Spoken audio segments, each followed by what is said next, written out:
کاروبار زندگی کو آپ نے معطل کر دیا، 126 دن کا تاریخی دھرنا دیا۔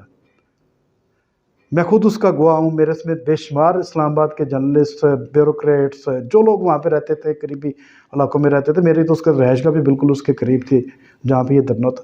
جو شرمناک واقعات ہم نے وہاں پہ دیکھے، رات کے اندھیرے میں اور دن کے اجالے میں، بیان کرنے کے قابل نہیں ہے خان صاحب۔ سیاست میں یہ نہیں ہوتا کہ لوگوں کی ماؤں بہنوں کو آپ آ کے نچانا شروع کر دیں۔ آپ کی اپنی بیگم قابل احترام ہے، ہمارے لیے خاتون ہے، آپ کی اپنی بہنیں ہمارے لیے بہت قابل احترام ہے، خواتین ہیں۔ کیا انہوں نے وہ ایکٹ کیا جو لوگوں کی ماؤں بہنوں سے، بچیوں سے آپ کرواتے تھے، آپ کے لیڈرز کرواتے تھے وہاں پہ دھرنے میں؟ آپ کو اندازہ نہیں ہے کہ کیا کچھ ہوتا تھا؟ کنٹینروں کے نیچے سے کیا کیا چیزیں برآمد ہوتی تھیں اس زمانے میں، آپ کو کچھ اندازہ ہے؟ خدا کا خوف ہے؟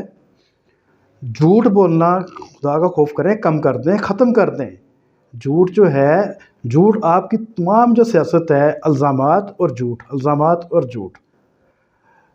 جن لوگوں کے کندھوں پر چڑھ کر آپ سوار ہوئے، انہیں کو آپ نے اوں کرنا شروع کر دیا۔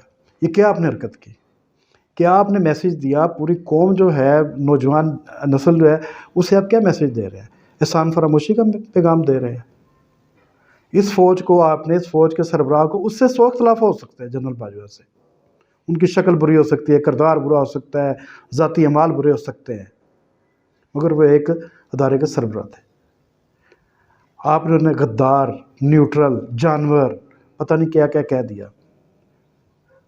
پھر ایک رات جب آپ کی ان سے ملاقات طے ہوتی ہے تو وہاں پہ آپ سٹیپ ڈاؤن کر گئے اپنی تمام باتوں سے، مگر میں نے تو یہ بات آپ کے لیے کہی نہیں ہے۔ تو معذرت کے ساتھ وہ کس کے لیے کہی تھی؟ کیا نواز شریف کے لیے کہی تھی؟ آصف علی زرداری کے لیے کہی تھی؟ کس کے لیے کہی تھی؟ مولانا فضل الرحمان کے لیے کہی تھی؟ چلیں ان کے لیے بھی نہیں کہی، کیا عثمان بزدار کے لیے کہی تھی آپ نے؟ آپ کے جو چہیتے تھے، کیا ان کے لیے کہے تھے یہ الفاظ آپ نے؟ کوئی وضاحت تو کرے نا، اپنے کسی ایک بیان پر تو کھڑے ہو جائے۔ آپ کی سیاست میں رواداری کا خاتمہ جو آپ نے کیا، سیاست میں افراتفری اور لڑائی جھگڑا، گالم گلوچ، لوگوں کی ماں بہنیں کرنا اور کردار کشی کرنا اور بے تحاشا الزام تراشی کرنا، جس کا کوئی نہ سر ہوتا تھا نہ پاؤں ہوتا تھا، بس سنی سنائی باتوں پر آپ نے یقین کر کے تو آگے پھیلا دینا۔ اور آپ اپنے ان باتوں کی خود تصدیق کر چکے ہیں ماضی میں، 35 پنکچر کی تصدیق آپ خود کر چکے ہیں۔ جی میں نے تو یہ بات سنی تھی تو میں نے کہہ دی۔ کیا سیاستدان ملک اور قوم کے رہنما اس طرح ہوتے ہیں؟ انہیں ایک رول ماڈل بننا چاہیے۔ آپ سمجھتے ہیں کہ آپ رول ماڈل ہیں؟ آپ نے تو پورے کا پورا ماڈل ہی خراب کر دیا ہے۔ آئے جائیں ماڈل ٹاؤن جا کے دیکھیں، وہاں پہ آپ کو شاید کوئی ماڈل مل جائے، آپ کو شاید کوئی عقل و فراست مل جائے وہاں پہ۔ خدا کا خوف کریں، ملک جس بھنور میں پھنس چکا ہے، اس میں سب سے زیادہ قصور اس وقت آپ کا ہے، آپ کی پارٹی کا ہے، آپ کے پارٹی کے لوگوں کا ہے، ان کے بیانات کا ہے، جس کی وجہ سے آج ہم اس میچ تک پہنچ چکے ہیں۔ مہنگائی پورے دنیا کا ایشو ہے، صرف پاکستان کا ایشو نہیں ہے۔ ماضی میں آپ نے جس طرح کی طرز حکمرانی کی وہ سب کے سامنے ہے۔ آپ آئے نا، بتائیں نا کہ آپ نے KPK کا ہیلی کاپٹر استعمال کرنے کے بعد جب آپ کے اوپر کیس چلنے لگا تھا تو اس وقت کی موجودہ حکومت جو تھی KPK کی، انہوں نے کیا ایک ریزولوشن پیش کی اور آپ کو کس طرح بیل آؤٹ کیا؟ مکھن سے بال نکالتے ہیں، ایسے نکال کے انہوں نے خان صاحب کو سائڈ کر دیا کہ نہیں جی ان کے اوپر الزام نہیں آئے گا، انہوں نے ہیلی کاپٹر استعمال کیا۔ تو کیا آپ سائیکل استعمال کرتے تھے؟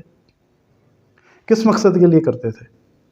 پنجاب حکومت کا ہیلی کاپٹر استعمال کیا، آزاد کشمیر کا کیا۔ آپ کو اگر ہیلی کاپٹر استعمال کرنے کا اتنا ہی شوق ہے تو جہاز بننے کے بجائے ہیلی کاپٹر لے لیں۔ تھوڑا سا تحمل کا مظاہرہ کریں، سیاست میں بردباری کا مظاہرہ کریں۔ یہ وطن جو ہے یہ ہم سب کا ہے۔ جتنے آپ اس وطن کے محب وطن ہیں، اتنے ہی نواز شریف، آصف علی زرداری اور دیگر لوگ بھی ہیں۔ یہ غدار کی رٹ لگانا ختم کر دیں، کوئی غدار نہیں ہے۔ یہ غدار فیکٹری بند ہو چکی ہوئی ہے، آپ بھی بند کر دیں۔ اور یہ جو آپ نے آج ٹویٹ کی ہے، اس ٹویٹ پہ اگر آپ سمجھتے ہیں کہ آپ سچے ہیں تو آئیں آپ پہلے خود عمل کریں اس پہ۔ آپ ہی کی وجہ سے آج حالات اس نیچ پہ پہنچے ہیں کہ آج مہنگائی کی وجہ سے آئی ایم ایف کے ساتھ جس طرح اس حکومت نے ڈیل کی، یہ ڈیل آپ نے کی تھی۔ مجھے تو اس بات پہ حیرانگی ہوتی ہے کہ موجودہ حکومت جو ہے وہ کیوں نہیں اس ڈیل کے تمام نقصانات جو آپ نے کیے تھے ماضی میں آئی ایم ایف کے ساتھ، آپ کی حکومت نے کیے تھے، آپ کے وزیر خزانہ نے کیے تھے، وہ منظر عام پہ لے کے آئیں، اسے سب کو رکھ دیں سب کے سامنے۔ وہ پتہ نہیں کس مسلط کا شکار ہے۔ چاچو کی سیاست اپنی جگہ پہ، بھتیجی کی سیاست دوسری طرف ہے۔ آج بھتیجی نے آپ کی سیاست کا بھی جنازہ نکال دیا اور اپنے چاچو کو بھی تھوڑا سا اس نے کشن دینے کی کوشش نہیں کی، مگر آئینہ دکھا دیا۔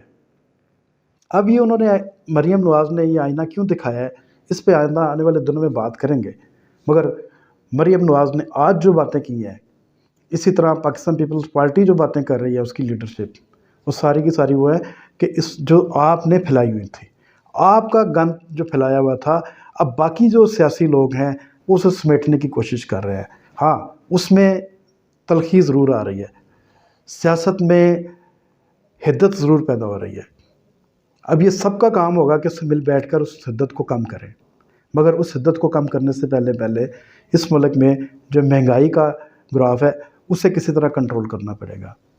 معذرت کے ساتھ جو پاکستان کے ڈیفالٹ ہونے کا رونا پیٹا جا رہا ہے اسے بھی ختم کرنا پڑے گا ہم سب کو، اور تمام سیاسی قوتوں کو مل کر اس کا ڈنڈورا پیٹنا بند کر دینا چاہیے۔ ڈیفالٹ کوئی ڈیفالٹ، ماضی میں بھارت کے $1 ارب کے ذخائر رہ گئے تھے اور ہم سے بہت بری حالت میں تھا۔ ہماری حالت اتنی بری نہیں ہے۔ ہمارے ہاں آج بھی جو مزدور ہے وہ کم از کم 3 وقت کا نہیں تو 2 وقت کا کھانا کھا کے سو رہا ہے۔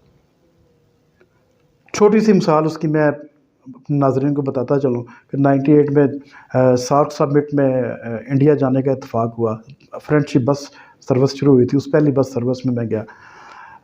جنگ کے انور قدوائی صاحب اس زمانے میں مرحوم فوت ہو چکے ہیں، وہ بھی ساتھ تھے، بڑا بڑا ڈیلیگیشن تھا بزنس کا اور پالیٹیشین تھے۔ رانا ثناء اللہ اس زمانے میں نیا یہ مار کھا کے فارغ ہوئے تھے فوجی جنتا سے، تو ان کی موئش میں مونڈ دی گئی تھی، تو نئے ان کے بال آئے تھے، یہ بھی اس ڈیلیگیشن کا حصہ تھے ہمارے ساتھ۔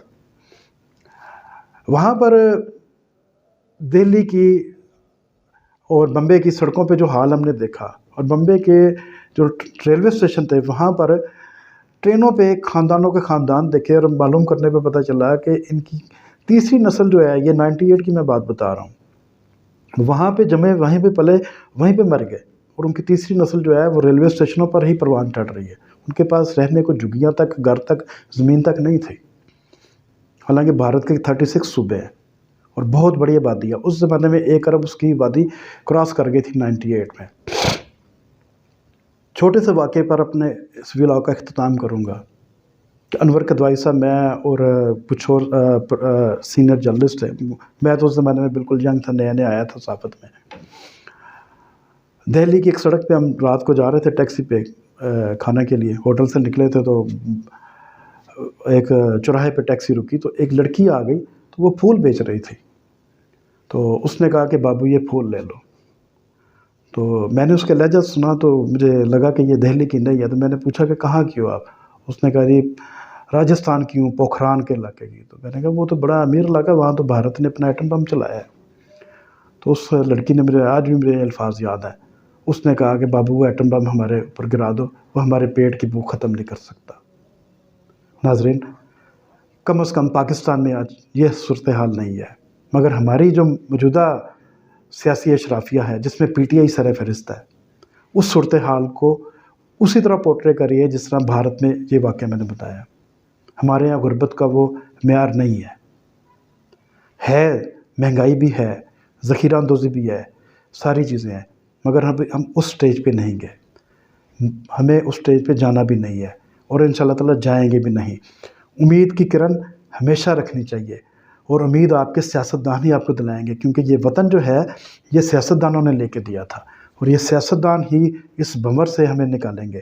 آپ عمران خان صاحب اپنے آپ کو سیاسی رہنما کہتے ہیں، سیاستدان کہتے ہیں، سیاسی لیڈر کہتے ہیں، ایک سیاسی پارٹی کا چیئرپرسن، اپنے آپ چیئرمین کہتے ہیں، تو اب آپ کو یہ ثابت کرنا ہے باقی سیاسی لوگوں کے ساتھ بھی بیٹھ کے کہ آپ بھی ایک سیاستدان ہیں، اور قوم کو اور اس ملک کو اس بھنور سے آزاد کرانا ہے، ہم سب نے مل کر کرانا ہے۔ اس کے ساتھ ہی ناظرین آپ کا بہت شکریہ، اپنی آراء سے ضرور آگاہ کیجیے گا۔ خدا حافظ۔